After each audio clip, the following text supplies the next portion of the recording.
Jumpa lagi di Perdana Channel. Namun sebelumnya jangan lupa subscribe dan klik lonceng notifikasinya. Terima kasih. Hai. Assalamualaikum warahmatullahi wabarakatuh. Jumpa lagi di channel Diari Sang Guru. Setelah sekian lama tidak pernah bertemu pada channel Diari Sang Guru ini, nah pada kesempatan kali ini para sobat belajar semua dapat belajar untuk buku sukses AKM nasional ya, yang diterbitkan oleh Yudhistira. Ini Pak Guru akan melanjutkan pembahasan literasi yang sudah dibahas pada video-video sebelumnya. Ini kita akan coba membahas pada halaman 76 dari nomor 18 hingga selesainya paket ini. Oke, untuk soal nomor 15 kita diminta untuk memberi tanda centang makhluk hidup yang termasuk ke dalam sumber daya alam yang dapat diperbaharui. Nah, kita bisa memilih lebih dari satu jawaban. Ini bisa kita centang ini ya anak-anak ya, karena ini hewan, tumbuhan, dan ikan. Ini minyak bumi tidak bisa. Kemudian ini hewan, kelapa sawit dan ikan ini bisa. Kemudian minyak bumi, tumbuhan, dan gas alam tidak bisa. Jadi nomor 15 hanya ada 2. Kemudian untuk nomor 16, sumber daya alam yang dapat membedakan beberapa kategori ya. Ini kita bisa memilih lebih dari satu jawaban. Ini ada beberapa kategori anak-anak ya. Ada sumber daya alam yang dapat diperbaharui serta sumber daya alam yang tidak dapat diperbaharui. Untuk nomor 17, pernyataan-pernyataan yang benar mengenai sumber daya alam kekal. Nah, pada teks bacaan sudah dijelaskan pada paragraf ketiga, sumber daya alam kekal adalah sumber daya alam yang tidak akan habis selamanya yang ada di bumi. Nah, di sini kita tinggal mencari saja ya jawaban yang tepat, yaitu adalah A. Nah, kemudian untuk nomor 18, bacalah kembali teks sumber daya alam kekal dapat diperbaharui dan tidak dapat diperbaharui di atas. Pernyataan-pernyataan ini sesuai dengan isi teks. Pak Guru sudah mencoba ya. Ini kalau A ini salah ya. Sumber daya alam dapat diperbarui artinya tidak bisa dibuat. Nah, ini berarti salah. Sumber daya alam tidak dapat diperbarui, ini salah. Sumber daya alam kekal adalah akan habis, ini salah. Yang betul adalah D ya anak-anak. Air, udara, sinar matahari, angin, panas bumi merupakan contoh sumber daya alam kekal. Oke, sekarang untuk nomor 19 hingga nomor 22, materi literasi ya.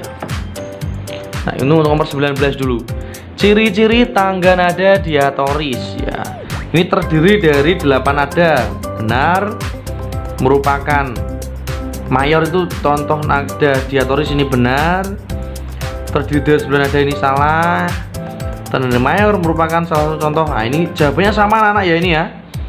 Jadi jawabannya adalah benar. Oke, kemudian nomor 20, tanda centang pada kolom benar ya. Ciri-ciri tangga nada diatoris minor, bersifat sedih ya. Riang gembira ini salah karena ini mayor. Diawali dengan dan diakhiri dengan nada la, benar. Kemudian lagu kurang semangat ini benar. Diakhiri dengan diawali dengan do, ini salah. Ini adalah mayor. Kemudian nomor 21, untuk benar dan salah dari ciri-ciri diatoris mayor ya. Bersifat kriya gembira benar, kurang semangat ini salah, diawali dengan diakhiri do ini benar, diawali dengan diakhiri la ini salah karena ini minor ya. Bersemangat benar. Nah, ini untuk nada diatoris minor dan mayor. Secara singkat, kalau minor itu yang sedih, melo gitu anak-anak ya. Kemudian nomor 22, judul lagu. Kita diminta untuk menentukan mana yang diatoris mayor, mana yang minor. Ya, tadi udah Pak Guru sampaikan kalau mayor itu yang ceria ya. Berarti halo Bandung ini agak ceria ya. Berarti mayor. Syukur ini lagunya melo atau pelan, ini minor. Gugur bunga ini minor. Indonesia Raya minor, mayor. Garuda Pancasila adalah mayor. Nah, seperti ini untuk nomor 22, judul lagu, diatoris mayor dan diatoris minor. Sekarang untuk nomor berikutnya, nomor 23, tentang kisah angin dan matahari ya. Nomor 23 ini kita diminta untuk menjodohkan karakter ya. Oke, rendah hati. Ini bisa kita lihat di B ya.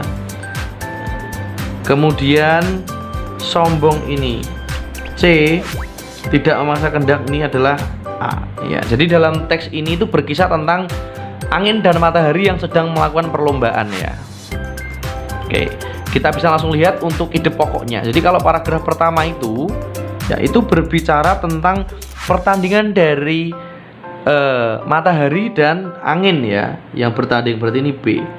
Kemudian untuk paragraf kedua ini angin ya, angin yang berusaha untuk bertanding terlebih dahulu dengan cara mengembuskan angin ya, berarti jawabannya A.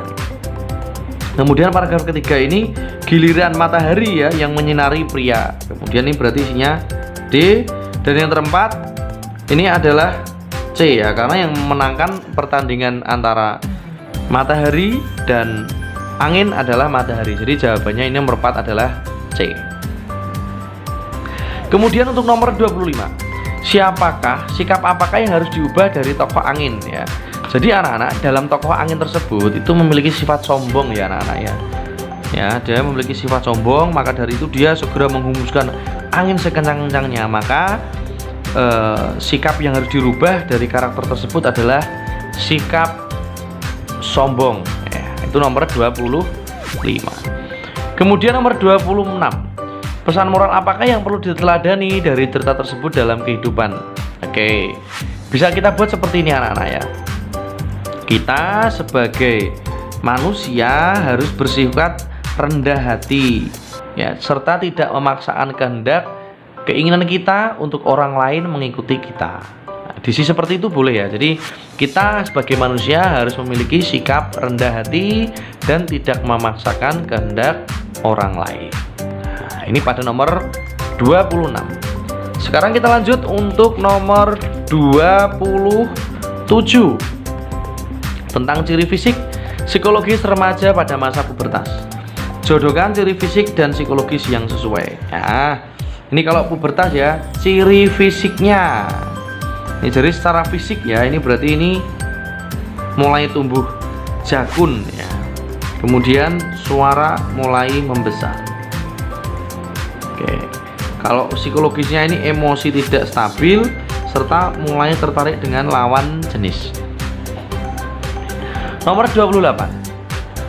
Ciri-ciri pubertas laki-laki dan perempuan. Nah, sekarang kita cari yang laki-laki ya. Ini ada tumbuh jakun, kemudian dada menjadi bidang. Kemudian kalau pada perempuan, pinggul membesar serta tumbuh rambut di beberapa bagian tubuh. Oke, ini pada nomor 27 dan 28. Sekarang nomor 29.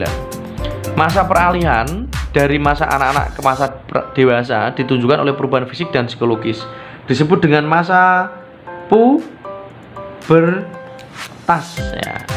Kemudian nomor 30, ciri-ciri psikologis yang dialami oleh remaja yang mengalami pubertas. Nah, banyak sekali anak-anak ya ciri-ciri untuk psikologisnya. Yang pertama, ditandai dengan adanya perubahan mindset ya. Jadi tingkat kedewasaannya itu berubah, cenderung lebih berani mengungkapkan pendapat ya.